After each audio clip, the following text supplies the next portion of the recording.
दोबारा फरमाएगा कि कुरान करीम में नंबर लिखा है तौरा के बारे में आपने ये फरमाया कुरान करीम में 11 जगह आया है। सूरा हूद उसकी आयत नंबर 17 में लिखा हुआ है कि तौरात जो है वो इमाम रहमत है, इमाम व रहमा। जी हाँ, कुरान करीम में है बिल्कुल। और इमाम का काम है लीड करना। जी। और फिर कुरान शरीफ के 11 मकामात में आया है, जी कुरान शरीफ के 11 मकामात में आया है कि तौरात, ज़बूर, सहाइफ़े अंबिया, अनाजील, इसमें नूर है, इसमें हदायत है। जिस चीज में नूर और हदायत जिसको वो कुरान शरीफ कह रहा है, आप उसको कैसे कह सकते हैं कि वो तब्दील हो गए? और खुदा की जात से आप ये तवक्को करें कि उसका कलाम तब्दील हो जाए। ना तौरात तब्दील हो सकती है, ना ज़बूर तब्दील हो सकता है, ना अनाजील, ना सहाइफ़े अंबिया। खुदा का कलाम अटल है और ला तब्दील है। अच्छा, मेरा अगला सवाल ये है कि बड़ा मशहूर हो रहा है आजकल सोशल मीडिया में कि मैरी क्रिसमस ना कहें, इसका मतलब है खुदा ने बेटा जना,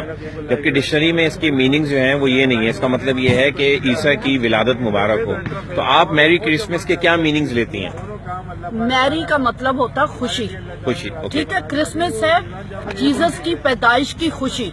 ठीक है, इसका कहाँ से आ जाता है बेटा जन्ना? हम खुदा की जात से कैसे ये तवक्को कर सकते हैं कि खुदा जो है वो शादी करेगा? सही बात है। खुदा की जात से ये मंसूब ही करना खुदा की तौहीन है। खुदा रूह है और रूह की कोई शादी नहीं होती। और बाइबल मुकद्दस में, ना तौरात में, ना ज़बूर में, ना सहाइफ़े अंबिया में, ना अनाजील में, मैं दोबारा रिट्रीट करूंगी कि कहीं भी खुदा की शादी का कोई कॉन्सेप्ट ना तारीख में है, ना चर्च में है, ना बाइबल के अंदर है। और मैरी क्रिसमस का मतलब यही है कि जीसस क्राइस्ट की पैदाइश की खुशी। और सूरा मरियम उसकी आयत नंबर 32 में लिखा है, मुबारक है वो दिन जिस दिन हजरत ईसा पैदा हुए, मरे और जी उठे। जिसको कुरान पाक जिस दिन को मुबारक कह रहा है, सूरह मरियम के अंदर है। जी, सूरह मरियम आयत नंबर 32 में आपको बता रही हूँ। मैंने कुरान शरीफ पढ़ा हुआ है। माशाल्लाह जी, माशाल्लाह। अल्लाह ताला हमें भी आपकी किताब पढ़ने की तौफीक अता फरमाए। मैं एक आलमा हूँ जी। और मैं जो बात कहती हूँ बड़ी सदाकत के साथ और रेफरेंस के साथ बात कर रही हूँ जी, बहुत कि जब कुरान शरीफ में उस दिन को मुबारक कहा है तो आए हमारे साथ मिलकर जीसस क्राइस्ट की बर्थ की खुशी को मनाएं। अच्छा, आपने एक बात कही थी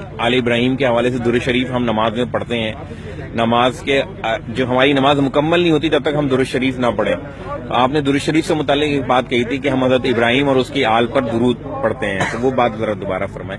हाँ जी, मैं ये देखिए छोटे छोटे कॉन्सेप्ट्स हैं जिनको क्लियर करना बहुत जरूरी है ताकि मुसलमान और मसीही जो है वो करीब आ सके, वो एक दूसरे को जान सके। बिल्कुल ठीक है। कुरान शरीफ में आप 5 नमाजें पढ़ते हैं, सूरा फजर, जोहर, असर, मगरब, इशा, और उसमें आप अगर रखते हैं देखा जाए तो 50 रखते हैं। और हर रकत के बाद जब आपने दुरूद शरीफ की तिलावत करनी है, अल्लाहुम्मा सल्ली अला मुहम्मदिन कमा सल्लैता अला इब्राहीम व अला आले इब्राहीम, हर नमाज के आखिर में एक मरतबा पढ़ते हैं। ठीक है, पढ़ते हैं ना।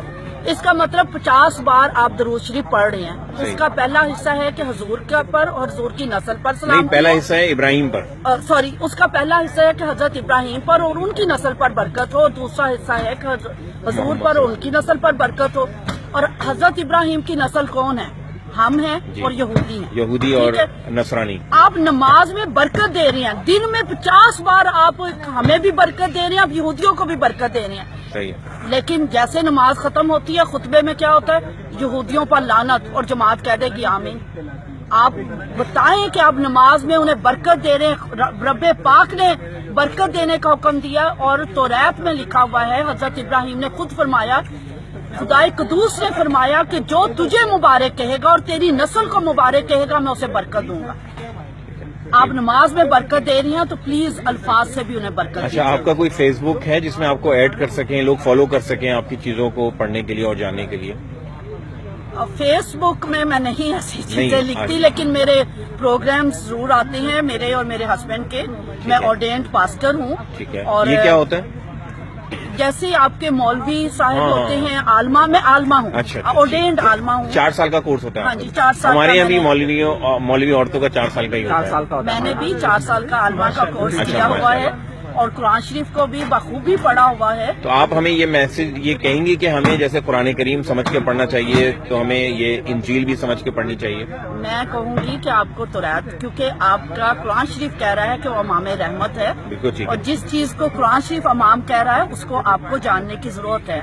آپ قرآن شریف کو بھی سمجھ کے پڑھیے, آپ توریت, زبور, صحائف انبیاء اور اناجیل کو بھی سمجھ کے پڑھیے. یہ خدا کا حکم ہے. بہت شکریہ, thank you very much, thank you.